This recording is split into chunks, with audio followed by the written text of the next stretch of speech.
राना सनाउल्लाह ने कोई धमकी दी है? राना सनाउल्लाह, मेरा वादा है कि तुम छुप नहीं सकोगे इस्लामाबाद में। 25 मई को तो हमारी तैयारी नहीं थी।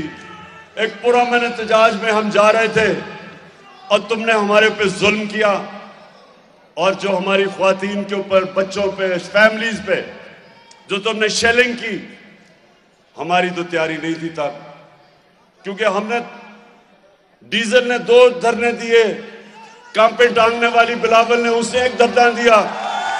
हमने तो कभी किसी को नहीं रोका, हमने तो किसी का रास्ता नहीं रोका। तो हम तब तो तैयार नहीं थे।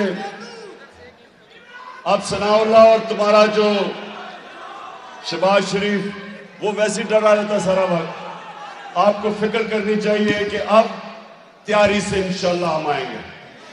जब भी हम करेंगे, और वो फैसला मैं करूंगा जब मैं समझूंगा कि मेरी तंजीमें बिल्कुल तैयार हैं।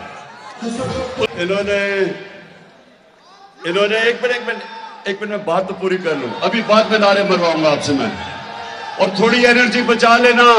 हफ्ते को आपने इंशाल्लाह, मैं देखना चाहता हूं कि हफ्ते को जो हम अपना प्रोटेस्ट कर रहे हैं इस्लामाबाद की, आपकी तंजीम को खास तौर पे मैं चेक करूंगा। मैं आऊंगा उस दिन, रहीम खान जलसा कर रहा हूंगा, उधर से मैं आपको चेक कराऊंगा कि इस्लामाबाद किस तादाद में बाहर निकलता है। YouTube पर गुगली टीवी देखने के लिए youtube.com की सर्च बार में गुगली टीवी टाइप करें। गुगली टीवी के पेज पर सुर्ख रंग के सब्सक्रिप्शन वाले बटन पर क्लिक करना ना भूलिए। YouTube पर अपलोड होने वाली वीडियो से बाखबर रहने के लिए बेल आइकॉन पर क्लिक कीजिए। आपको हर नई आने वाली वीडियो के बारे में नोटिफिकेशन मौसूल हो जाएगा।